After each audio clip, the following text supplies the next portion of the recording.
Good morning, I'm Paul Jenkins, University Librarian. Welcome to the latest in a series of presentations brought to you by IDEAL. IDEAL stands for Initiative for Digital Education for Accelerated Learning. In May 2018, Franklin Pierce University received a grant from the Davis Foundation to transform our current undergraduate pedagogical practice through the enhancement across the curriculum of digital skills and literacy. Our speaker today is Heather Snyder-Quinn, MFA. Heather teaches at DePaul University and has worked as an experienced designer for more than 20 years. Her work focuses on design's potential to transform our personal narratives and experiences and has been presented and exhibited both nationally and internationally. Heather recently received a STA 100 award for her publication Lost in Translation, which utilizes Google Translate's augmented reality features. Today, Heather will speak to us about design fiction as a method for engaging with radical technologies. Please join me in welcoming her. Thank you. Thank you. Hi, everyone. I'm super happy to be here. I want to thank Franklin Pierce University for having me. I live in Chicago now, but I'm actually from New England, as I've talked to some of you about. I thought I was still pretty New England, but I stayed in a haunted inn and I didn't sleep much. And then I drove through dirt roads here and got really lost. And so I'm still like on adrenaline from my morning. I feel like I lost my New England abilities, but they'll come back. I'm also happy to be among my sports fans because, you know, New England sports are important to me. So my talk is called Design Fiction as a Method for Engaging with Radical Technologies. It's a bit of a mouthful. This is a body of work that I've worked on for the last 2 to 3 years, although in many ways it encompasses my whole life, and you'll kind of see that as we go through it. So I'm going to sit down in a minute, but before I do that, how many of you know or think you might know what design fiction is? It's a relatively new area. Yes, Chris. It's the idea of using the design vocabulary to sort of speculate what the future might be based on technology. Yeah, exactly. So it's a relatively new field of study, although in many ways I feel like we've really done it forever. So I'll get into a little bit of background on that. What do you think the term, and some of you might know the book, the term radical technologies might refer to? Anyone? Or an example of one that might be? No.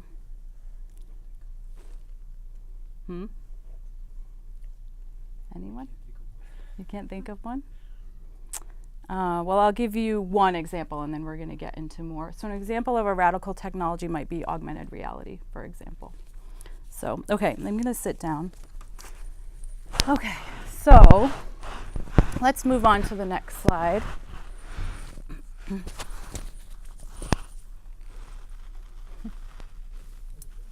Okay, good.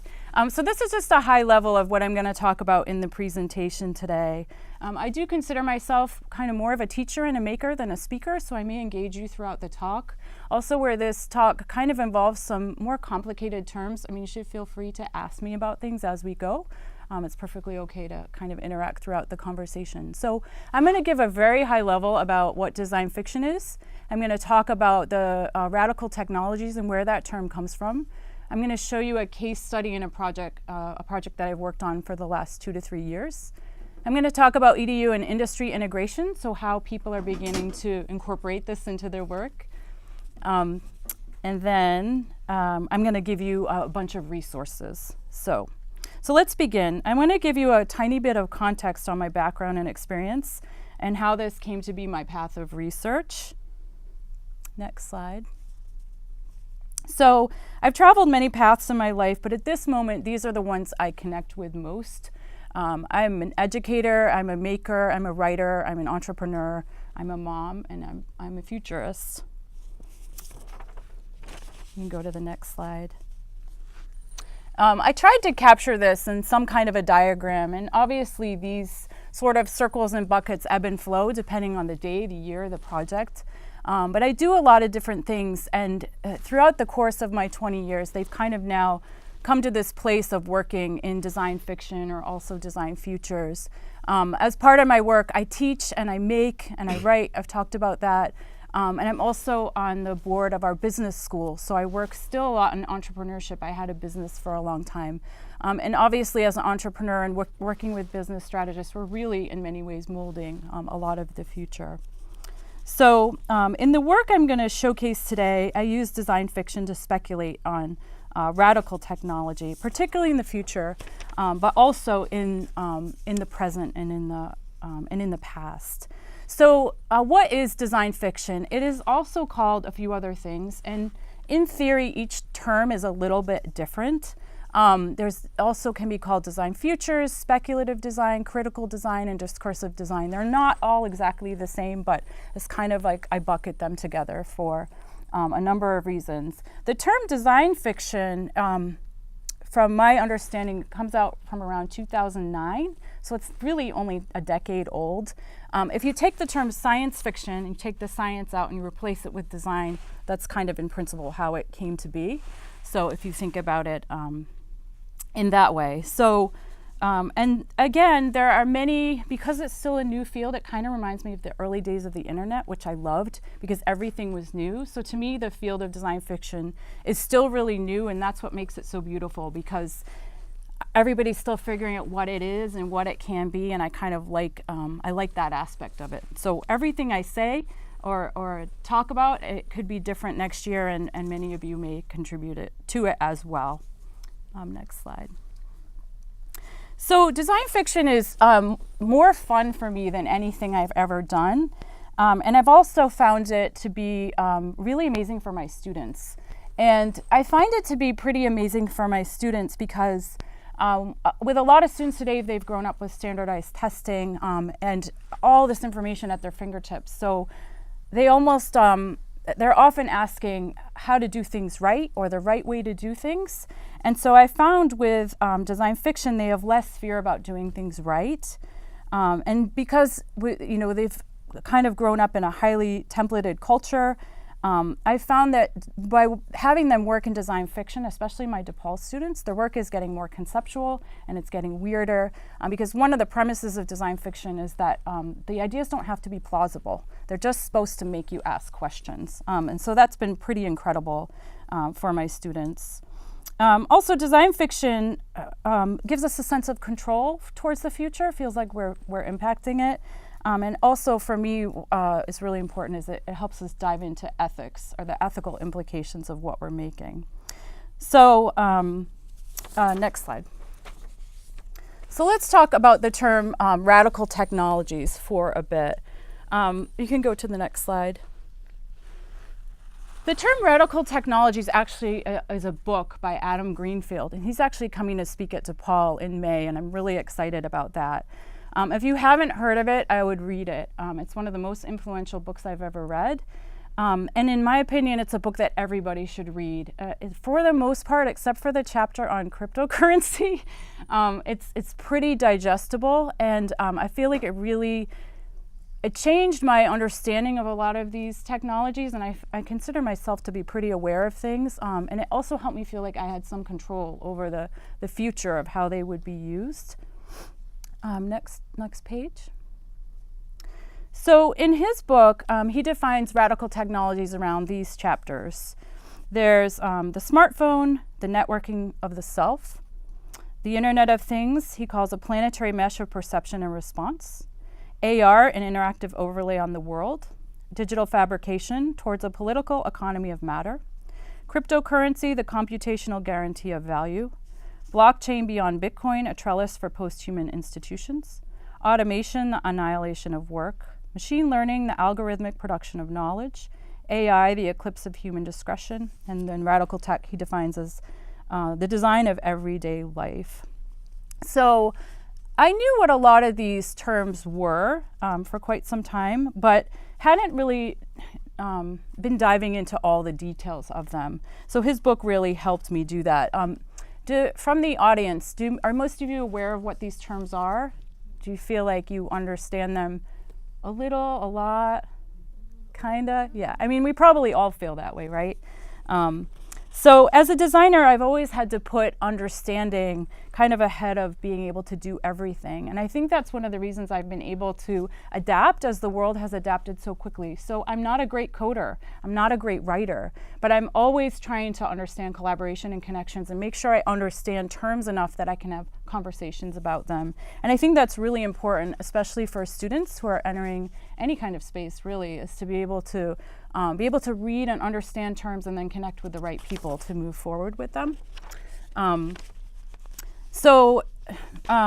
To talk a little bit more about that, as time progressed from pre to post internet, I felt my privacy slipping away year after year in various ways with no way out. Of course, when the smartphone happened, I think I got one around 2008, and then it's just accelerated sooner and sooner. So when I began my MFA work, I realized I could use a lot of that knowledge, having been immersed in that space for so long, to uncover, reveal, hack, unsettle.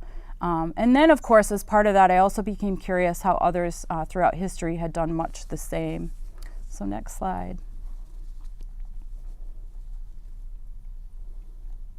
Okay. So my work over the past 2 to 3 years began to use design fiction to build new worlds. And I also began to use corporate tools for my own benefit, which was something I'll talk a little bit about, and I think many of you might have fun doing, especially the designers.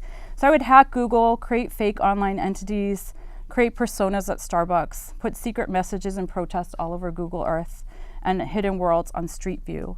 And that was part of my MFA work. But it also showed me that I could sort of hack the system that exists for my own benefits. So for example, when the CDC banned those 7 words, I used a reCAPTCHA style typeface to get those words all on Google Street View at the CDC headquarters, just as a means of seeing what could I do from my end with this corporate tool. I still haven't found it. It's still up there.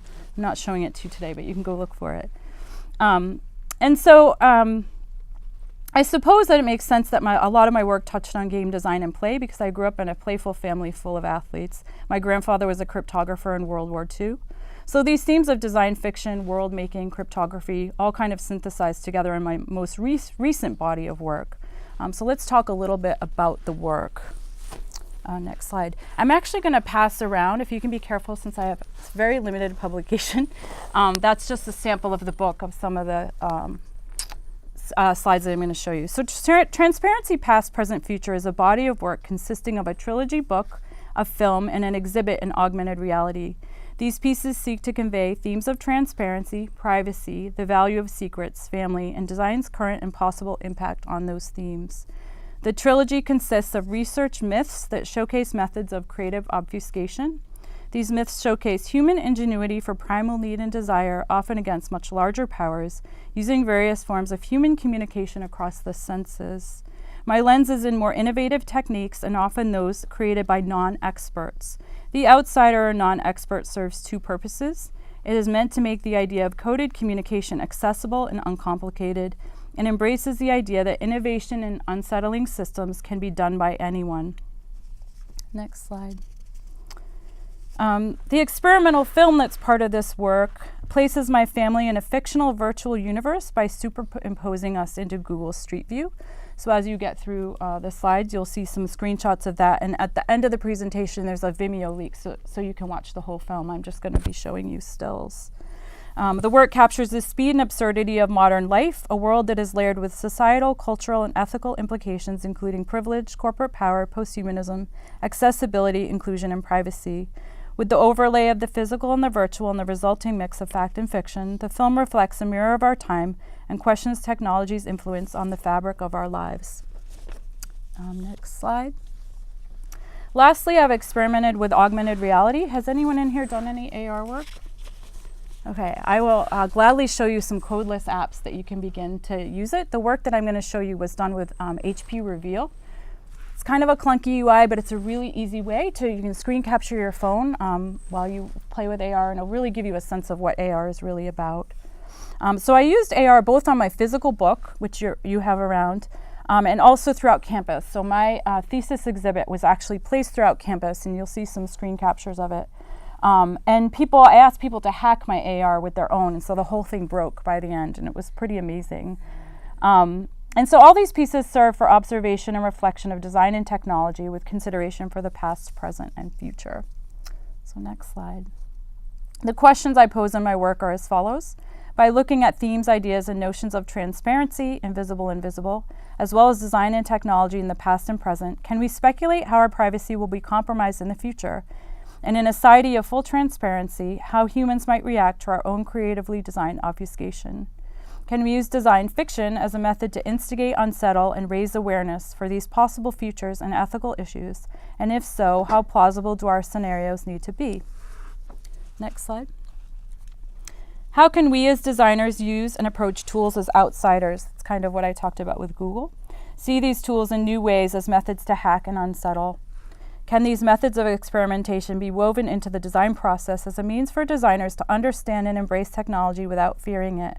How does this help designers move fully into experience design, the senses, with awareness of the future influence on society of the products they create? So this book, which is passing around, I did obviously a holographic mirrored cover on purpose. And then the longitude, latitude are all the places that I've lived. So obviously that's a reference to Google and our privacy and coding and cryptography. And so now you can see the inside of the book. And so before I go into the details, the green represents the past, the blue represents the present, and the red represents the future. There's tons of design details in there.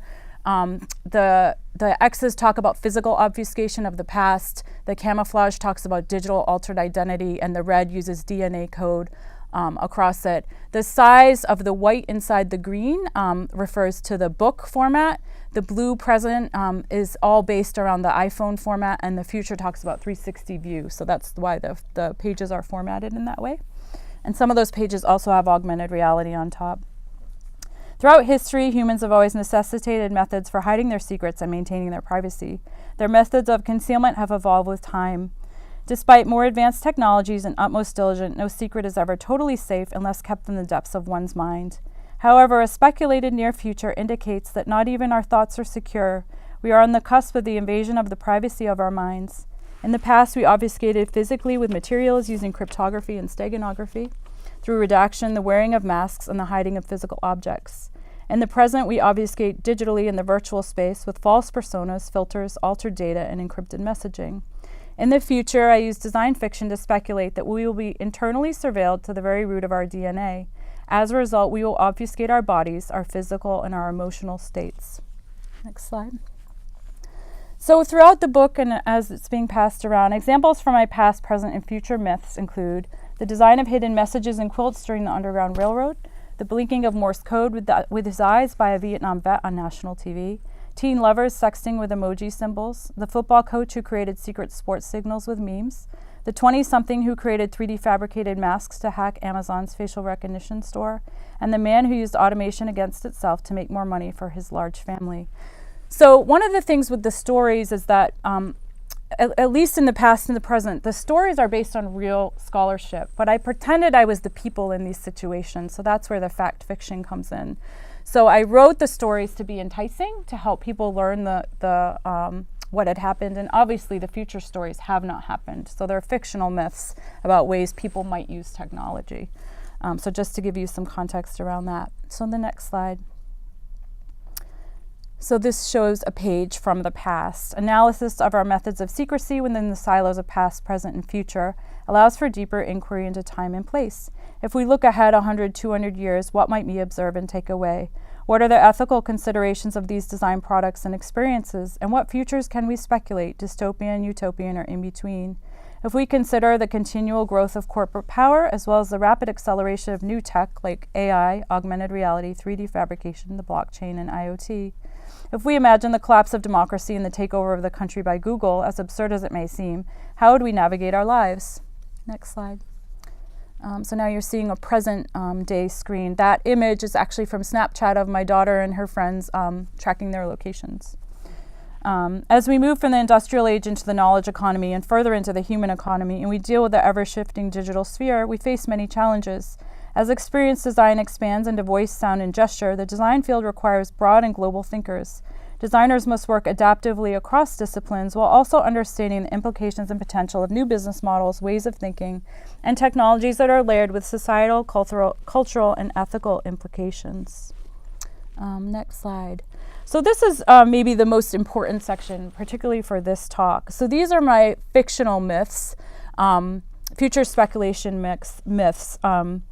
So the whole section is called Rebirth, Exposed Within the Panoptic Spectacle, Heather Escapes into the Sea. The stories are Google.gov, memory engrams, anti-surveillance mask, confusing the biometric scanner, using automation against itself, slander and augmented reality, invisibility cloak, the mommy makeover, cloaking medication, tricking the smart toilet, and teleportation escape. So in each of these stories, I sort of imagined these technologies, how people would use them in good ways and in bad ways, and how they might mask their identities through them. So for example, the tricking the smart toilet talks about a woman who had cancer, and the toilet was put in, this is already happening, these smart devices. The toilet was put in place to test her urine and make sure she was healthy, but then her husband was using it to track if she was drinking alcohol. And so the whole point of the stories is to kind of show you, like, there's a pro to these technologies, but look how it invades our privacy. And it's not meant to say they're good or bad, it's just meant to get you thinking, if that makes sense. And so I hope you'll read them. I'll happily give you the Google Drive. I'm not an excellent writer, I will say that. They're more creative than anything. So technology has provided us with more and more data, and this is a blessing and a curse. Data that governments and corporations can use to sell us more items, even if it is under the illusion of convenience and betterment, which, coupled with the rise of the right to know, has left the human population very vulnerable to the powers of others. How did we evolve to a place where the notion of full transparency is seen as good, pure, and better? As Michael Schudson conveys in The Rise of the Right to Know, Politics and Culture of Transparency, modern transparency dates to the 1950s, well before the internet. These changes brought a right to know into modern life, year-round monitoring of government, and a blurring line between politics and society, public and private. The rise of openness marks a new stage in self-government. This piece here, you can see I created a huge glossary of terms, both technical and not, and some of the terms are my own terms that are fictional and made up. There's also a text message conversation in the back between myself and a made-up chatbot that I had created. Next slide. Some of these changes have been incredibly beneficial for society. However, Boyan Chulhan's book, The Transparency Society, exposes transparency's dark side. And he says, behind the accessibility of knowledge lies the disappearance of privacy, homogenization, and the collapse of trust. Wherever information is easy to obtain, as is the case today, the social system switches from trust to control. As total networking and communication run their course, it proves harder and harder to be an outsider, to hold a different opinion. Transparent communication has a smoothing and leveling effect. It leads to synchronization and uniformity. It eliminates otherness. Clearly, the human soul requires realms where it can be without the gaze of the other. Today's surveillance is not occurring as an attack on freedom, as is normally assumed. Instead, people are voluntarily surrendering to the panoptic gaze by denuding and exhibiting themselves. Next slide. So now you're going to start to see some pictures of the film. This phenomenon is perhaps not surprising. It was philosophized by Debord in Society of the Spectacle. He theorized a degradation of human life by tracing the development of a modern society in which authentic social life has been replaced with its representation. Debord argues that the history of social life can be understood as the decline of being into having and having into merely appearing. That statement still sticks with me a lot, especially when I observe my 13-year-old daughter on social media. Next slide. So why does it matter if we live through representation? As we freely display ourselves and our data, we allow corporations and algorithms to understand us perhaps even more than we understand ourselves, including our addictions and innermost desires. We are presented with the curated illusion of corporate choice. For example, who selected the coffee shops on your Google Maps? We become further homogenized, members of a template culture as put forth by corporate drop-down menus. Next slide. And these are collected text messages. The smartphone is becoming less of a privilege and more of a necessity. It is only a matter of time before the smartphone can tell if a coworker is lying about being sick or a date finds you attractive. And that could be interesting. By simply utilizing the phone's camera, apps like Neurologic establish baselines, analyze eye patterns, gestures, and body language. These algorithms create a slippery slope towards the reveal of our innermost thoughts. They are essentially a form of mind reading. Speculative research demonstrates a future in which an entire market of cloaking meds will be taken to mask our bodily functions, our feelings at work and at home. While a smart toilet can analyze our urine and regulate medications, it could also evaluate our imperfections, providing data to healthcare providers, insurers, corporations, and spouses.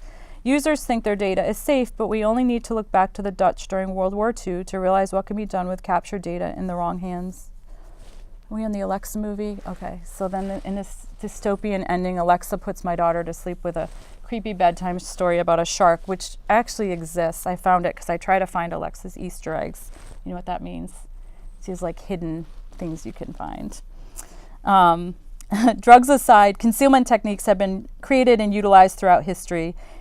In my thesis myths, I wanted to write speculative futures that were considered scholarly, plausible, and engaging, character-driven, and interactive. My desire to make this happen led me to rediscover the works of Margaret Atwood and Latin American scholar and historian Eduardo Galeano. Atwood's fictional works appealed to me for the engaging plots. Galeano, a Latin American scholar, challenged notions of scholarship by writing his myths and stories as if he was there. All the stories are written in the present tense, so throughout my book, whether it's past, present, or future, they're written in present tense.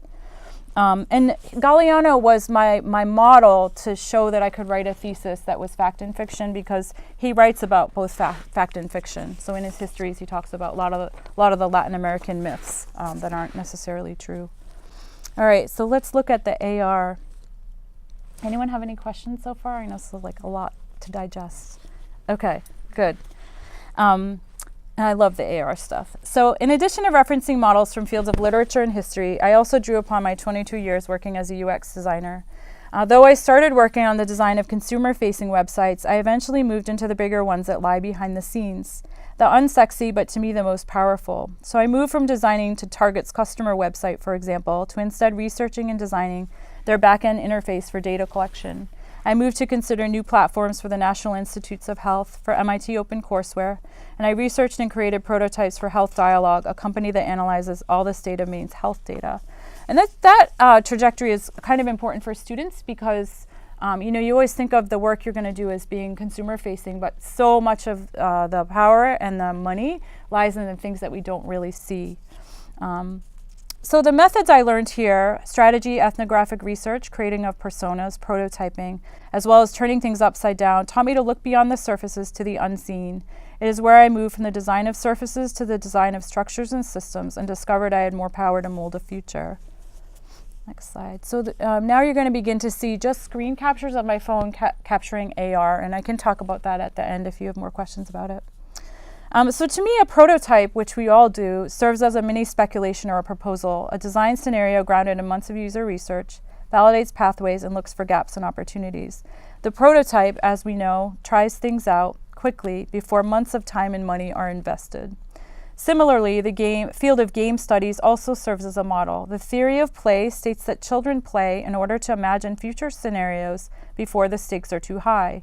By playing, we essentially try things out. So prototyping and play serve as models that I use in my work, and probably many of you do too, even if you don't know it. But they're particularly relevant in speculative futures, and so I'm kind of holding on to those methods as I pursue more of this work. So again, this is me. So with AR, it triggers those images either by geolocation or by a trigger image. So like the phone, I set it to recognize that page, and when the phone recognizes that page through the app, it reveals an image. So that's AR based on a trigger image. Pokemon, I believe, is only geolocation, or it might be a combination of geolocation and an image. So geolocation just means it recognizes where you are in a mapping device, so to speak. So now we can go to the next slide. My work explores interaction design, game design, fiction, and design fiction. I hack tools and use them in new ways. And much of my more recent work, as you can see, explores augmented reality. AR is a dream for someone who loves hidden messaging. It's literally hidden in plain sight. Paola Antonelli, who's the curator of the MoMA, talks about this a lot in Fast Company magazine. She's speaking about AR, but to me, she's really speaking about how we should all be playing with technology.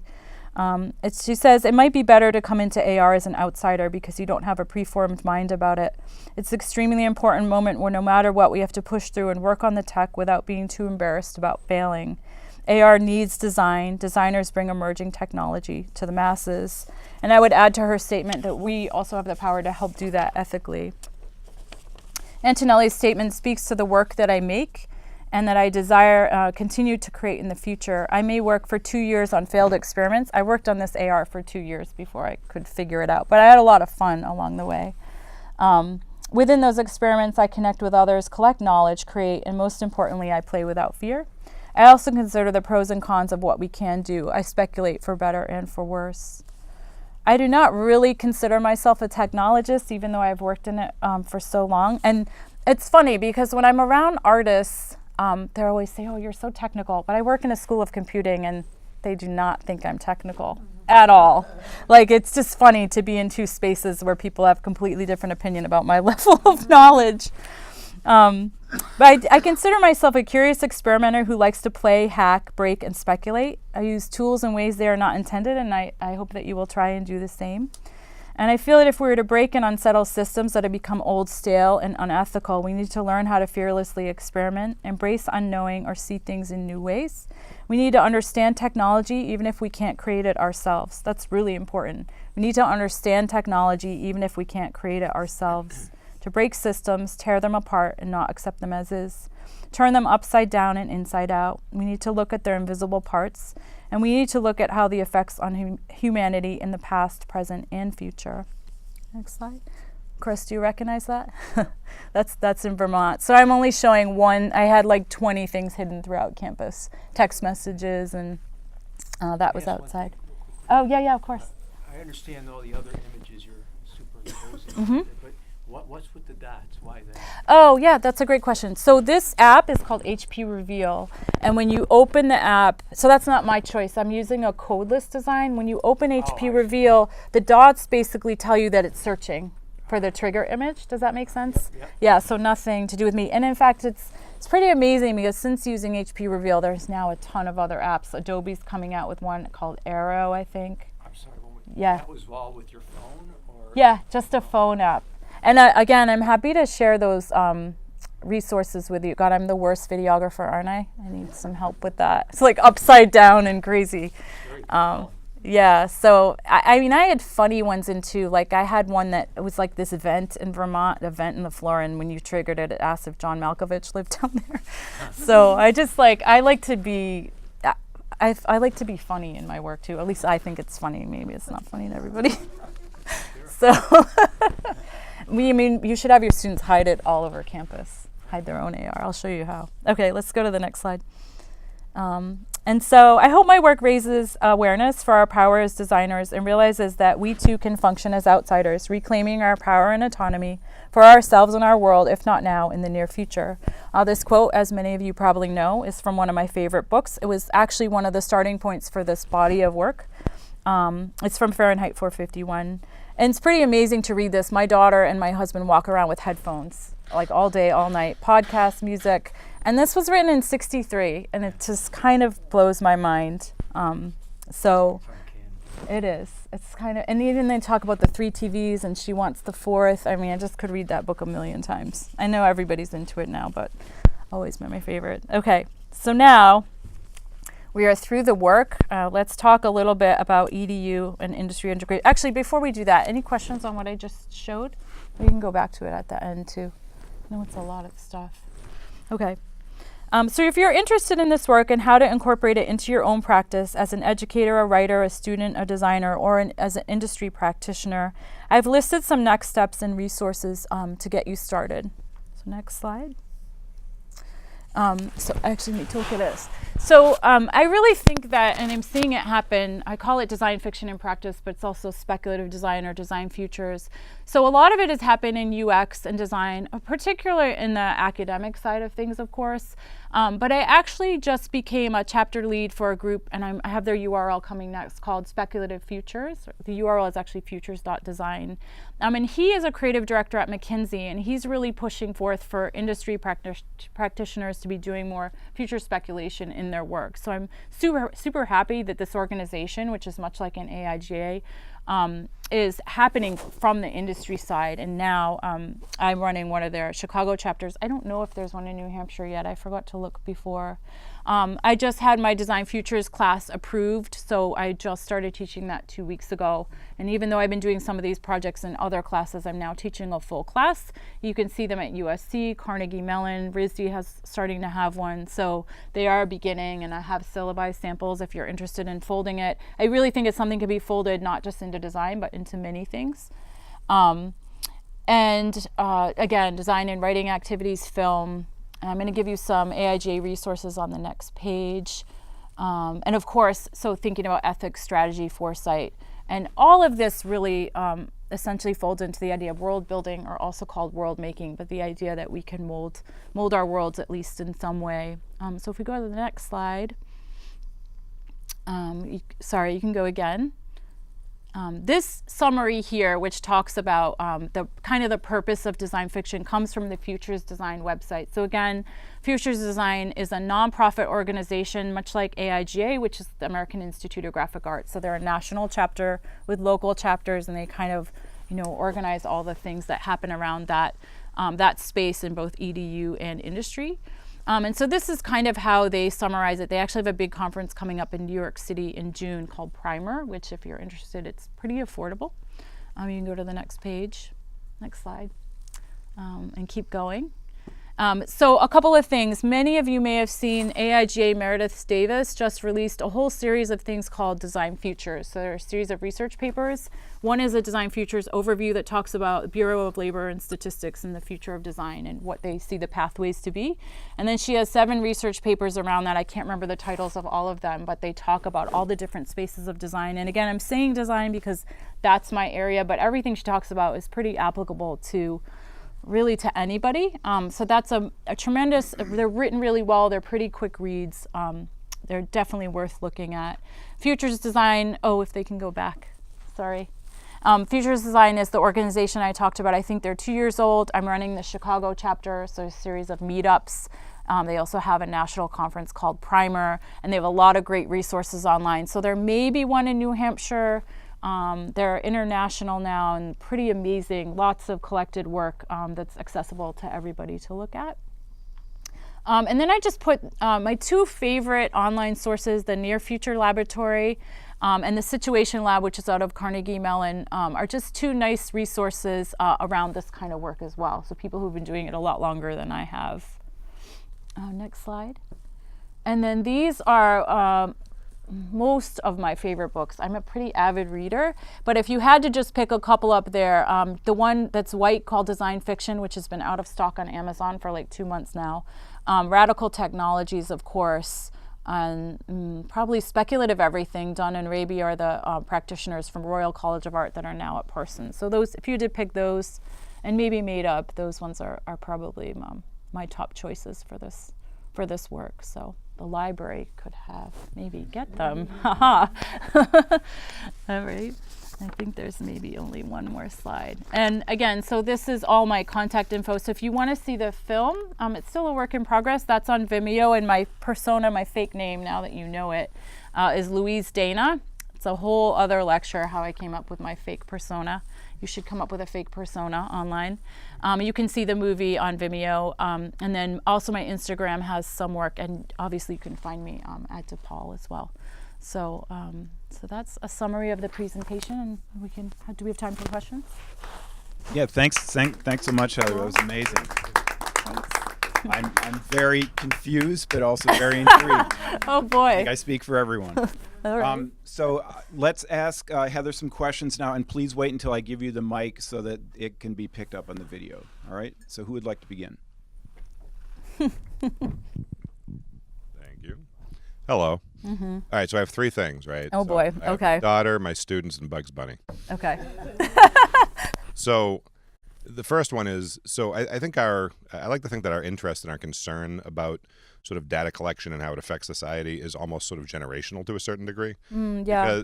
Because we've seen it evolve and, come into Yep. being and understand how intrusive it can be and whatnot. However, I think with some younger generations, hence my daughter, there's a certain amount of either apathy or attachment because it just has been. Totally. Yeah. It's like Yeah. when microwaves first came out, we all stared at it and watched it make Yeah. popcorn, right? And We were gonna get cancer. right, and then right? wondered if we were going to Yeah. get brain cancer by doing that. Yeah. Now people just use microwaves. We don't think about it. Yeah. So it's sort of the same thing. And so in trying to have these conversations with my daughter, it's just a matter of, it is what Yeah. it is. What's your advice on sort of what they're in I is know. in this? Well, it's funny because part of my thesis story, in the end, I tear a microchip out of my wrist and I go escape in the sea. But for 20 minutes on Thursday, I lost my daughter. She's 8. Someone else had taken her home from sports. I'm like panicking even thinking about it again. And I was like, F that, I will microchip her in a second now, because fear and then I read this article on the Spec Future site I talked about where it basically it said that exactly that microchips are going to become this thing where someone will start swallowing them to track cancer, and then suddenly there'll be another reason, and then we'll just have become used to it, and everybody will have it. Sure, well, we have these cameras. Yeah, and so I just don't, and that's kind of the part of the point of my stories, like especially the one around the smart toilet. And my dad died of cancer, and he probably would have eaten that chip in a minute if it was going to make him stay alive. So, yeah, I don't have strong opinions one way or another, and I think it's like the biggest thing is just awareness. Sure. With our kids too, like just, yeah. I'm not really answering your question. Yeah, I sometimes fear they have to actually see the consequence in action before they realize it's a thing. Yeah, I know. Yeah. Okay, and then my part 2 is my students. So I have 3 of them sitting over there. Okay. And they're in my my UX UI class as well as my like, who's this weird lady you brought? Yeah, right, exactly. Yeah. Why did you force me to come to this? So they're in my UX UI class, and they're also in my data visualization class. Cool. Okay. And so we talk a lot about sort of human-centered design, Mm-hmm. and the idea that users are actually humans, and you sort of have to really design for the entire human experience. Right. And a lot of what you talk about, of course, it depends on sort of what that human experience is. Sure. What's your advice on sort of doing thorough and appropriate research up front to really understand sort of who those people are? Yeah, that's interesting. So, like, when I started doing UX stuff, I worked at a place called Sapient, and they worked with this company called eLabs in Chicago. And eLabs was really the first place to do ethnographic research, where, for example, they'd follow a mom around a grocery store and look for opportunities like that were missing in that shopping process. But they'd be hired by like a candy company, and they realize, oh, the candy should be at eye level. And so for a long time, that research was sold as like being for the human or but really, who's that for? Right. So and I guess it's interesting for me when I think back to being a student, where I'm such a rule follower in general. I mean, maybe it doesn't seem like that here, but I have to remind myself and my students as you begin, like you can always be questioning everything, the methods, the structures, the systems that exist, why they exist, if they seem okay, and if they are not, or there's a better way to say something. So I don't know, and it's really one of my friends who was at eLabs and then IDEO, and now she's at a place called Narrative Science, said the worst thing happening to design firms is they're being bought up by management consultancies, who really all they care about is making profits, Sure. So and I don't know how to fix that. Like Accenture and Deloitte, they're all just going to keep buying places and they're especially buying design firms. So that's when we feel so small, but I think the start is just the awareness of it, and then you should question everything all the time. Sure. I don't know if I really answered your question No, again. that's okay. All right, and then the last one is Bugs Bunny. Okay. So if we think about Italian futurism, right? Yeah. A lot of the sort of visual vocabulary for that found its way into pop culture, Yeah. Flash Gordon, and then those sort of Home of Tomorrow cartoons on the Looney Tunes cartoons, Yeah. right? I haven't thought about that in a while. Yeah. Right, exactly. Remember? Yeah. The Jetsons. The Jetsons, exactly. Yeah. It's all comes from Italian futurism and is then sort of Right. distilled down into like this cool pop Yeah. culture thing. Oh, I've got to look at that again. So in that same sense, do you see any of sort of augmented reality or robotics or machine learning, which right now is all sort of very deadly serious, eventually sort of being distilled down into sort of pop culture digestibles? Oh God, I don't. We got to get away from it for a couple of decades. Coffee to answer that. Come on, you're a question. futurist here. You should know this. I don't know. And then I'm like, I don't even know if I'm a futurist. The guy who runs Spec Futures said the real futurists are all really mad that design wants a piece of it because they feel like we're diluting futurism. And it kind of reminds me of how I felt when business strategists started doing design thinking. I felt like they were doing my thing, So, yeah, I don't know. I mean, I design fiction and futures design you're kind of seeing everywhere now all of a sudden. So it'll be interesting to see if it's a trend or it dies or it just becomes like part of the norm. Again, I don't know if I'm really answering your question, but yeah. Okay. I'm going to have to think about it. Yeah. Go ahead. It was very compelling. You had my attention. Oh, all right. 100% the whole time. Thank you. I mean, don't you, in a way, a lot of us are doing design future design in our lives Yeah. all the time. I mean, you were mentioning it. So, I mean, Yeah. a lot of what you're saying sort of connects with things I see going on every day, the way people use social media or the way folks put together memes now Yeah. to communicate. So, Yeah. That's it all yeah. connects very well. And I could see it applying. I'm in political science, and Mhm. I could see taking some of your principles very easily. Yeah. And I just wanted to say, and trying to apply. Oh, that's cool. in my I love classes hearing as well. that. Well, Yeah. because politics, campaigning, Right. I could see augmented reality Right. merging. Oh, very well with total. that. I actually have Googled that recently because I wanted to see I really want to write a paper with a lawyer about who owns AR space. Because you imagine, like, I could go slander the Trump Tower in Chicago, or I could, and one of my myths is about slander in AR. And basically, they're looking at law for space, underground, like fracking law, and outer space for who, as a baseline for, I'm not a lawyer, as you can see, for who owns that space. So those, like, really, this kind of stuff applies to anyone because you're just imagining how it might be used and then what could happen, right? Does that make sense? Yeah. So I think it's There is a hazard in you teaching design fiction, though, in that students might augment your syllabus. Or oh boy, yeah. Well, and then the history part's interesting too. I mean, I guess it's technically probably was called revisionist histories, right?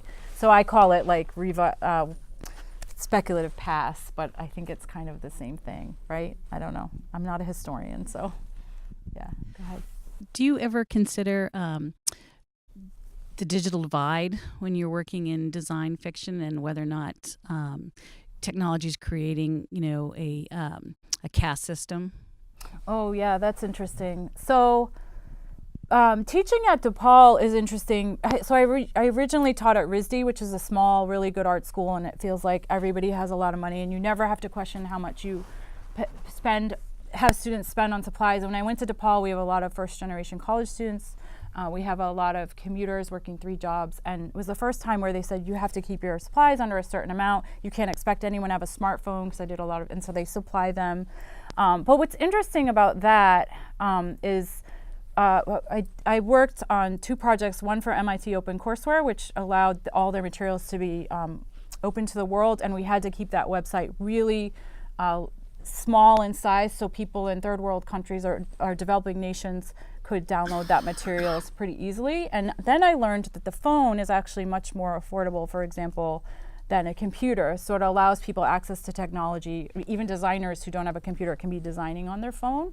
So I don't know if I'm, again, completely answering your question, but I think about tech, who it's available to and not, and ways we might think a phone is a privilege, and it is, and now it's becoming like you have to have one, but then in a lot of ways a phone is cheaper than a computer, so maybe there's ways through that people can be using tech. So I'm thinking about those things a lot. I don't know if I have good answers for them, right? In Adam Greenfield's book, he talks a little bit about that too. Yeah.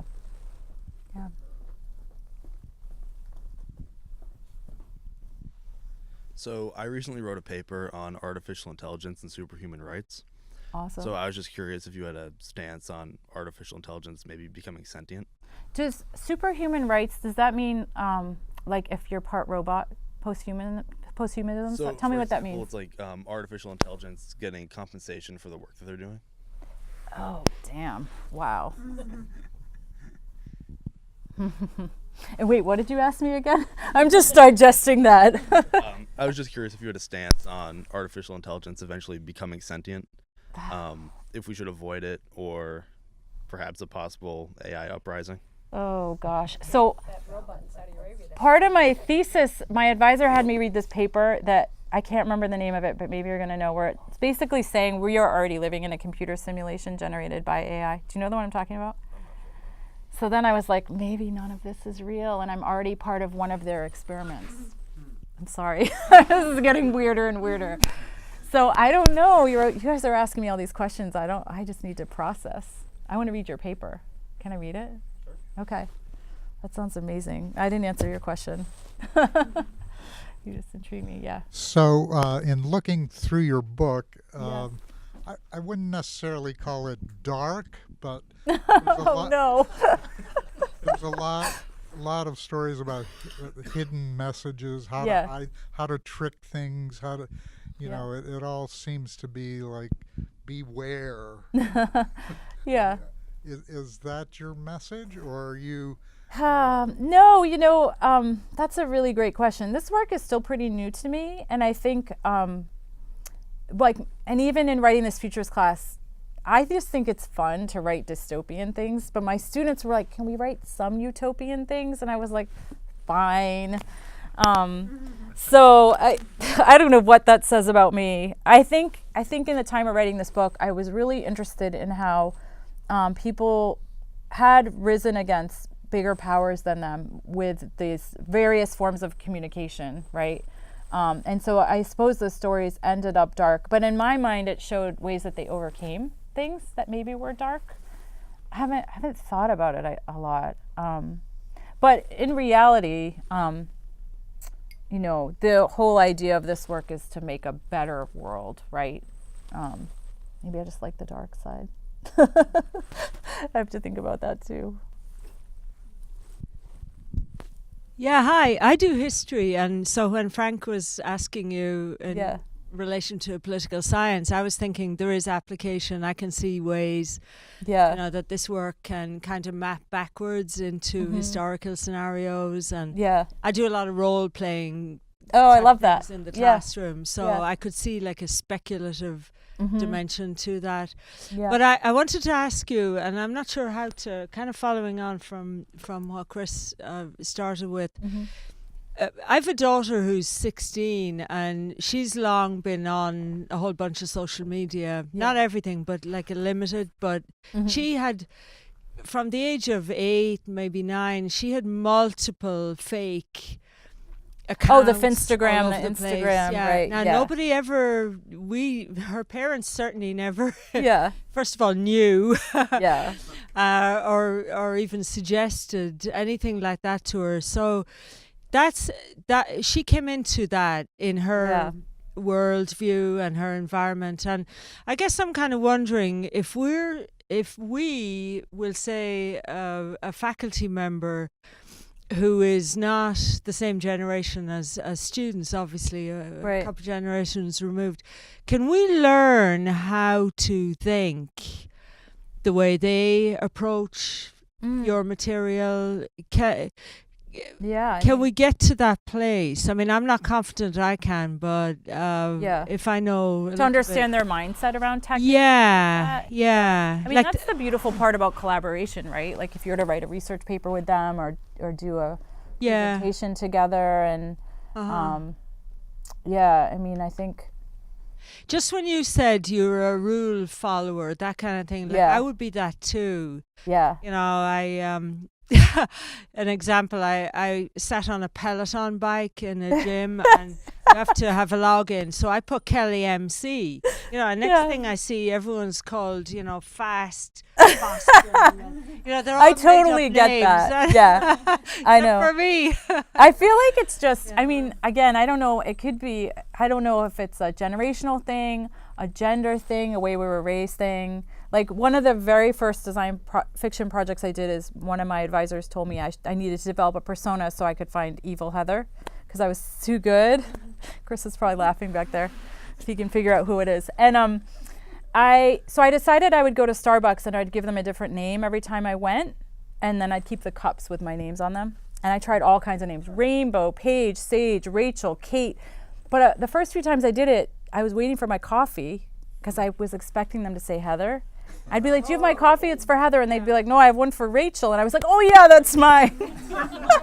So there's like a lot of, that's like role playing too. So there's a lot of like funny ways to get started with I don't know. And it was funny. It was fun. I don't know.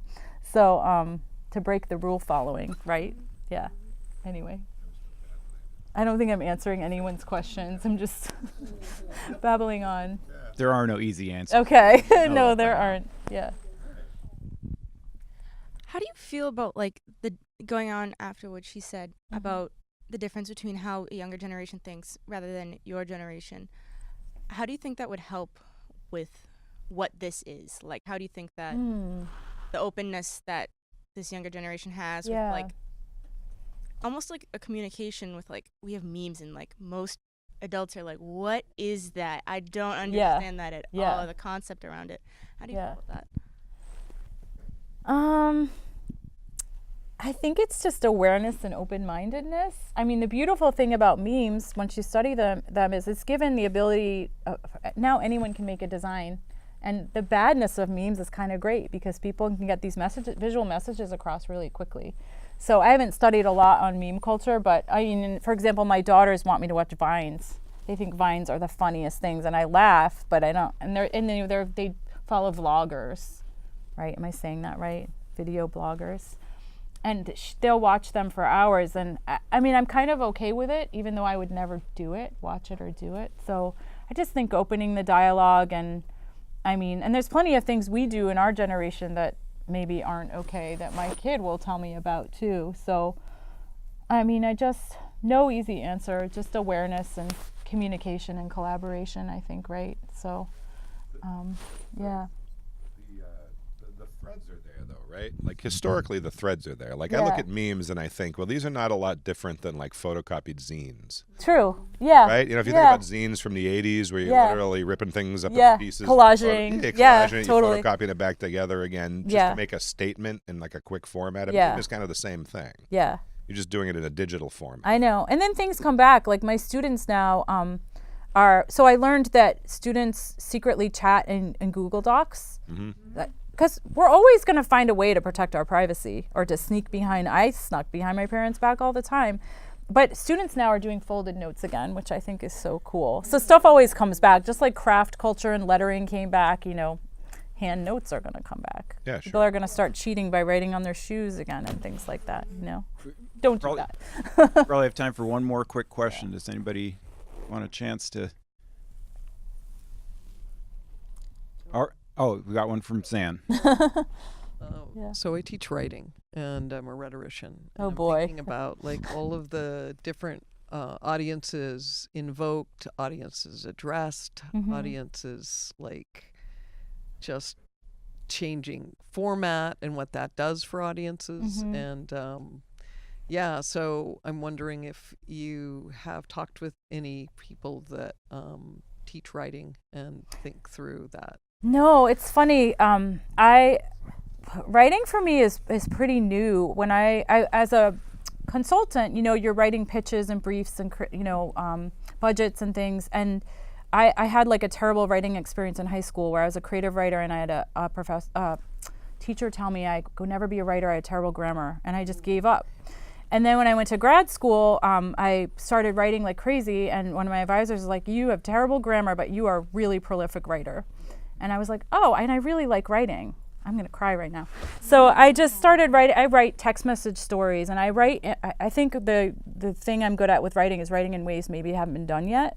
And I've kind of accepted that. I now have this friend called Grammarly. It's an AI app that fixes and it's, you know, I'm sure a lot of really amazing writers would look at my writing and be like, wow, this lady needs some help, you know, but I've actually really been thinking about taking some writing classes to get better at it. And because now I'm really interested in some of the things that you're saying, or just like, I'm just always have kind of been like a sponge about learning in general. So, like, you know, and I have the beauty of being a professor is I can go audit so many classes and just continue to learn things. So, just a plug for everybody who teaches. Yeah. Don't hit hard on the grammar, please. Yeah. Grammar and language are always changing, and you can squash people like bugs. Oh, I never thought of, and it's the same with tools. When people say, well, I want to be good at Adobe, I'm like, well, that's fine, but can you just continue think? Or, you know, can you, and those are the skills that keep you adaptable, because the tools are always changing. I didn't know grammar was always changing, though. Yes. That kind of just blew my mind.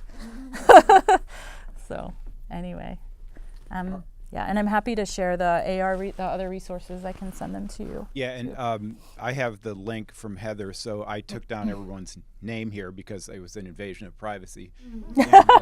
And I can email you the link of the presentation that Heather sent me, so you don't have to be scribbling down URLs and taking pictures on your phone, even though I was doing it too. But anyway, let's thank Heather again for this stimulating presentation. Thank you.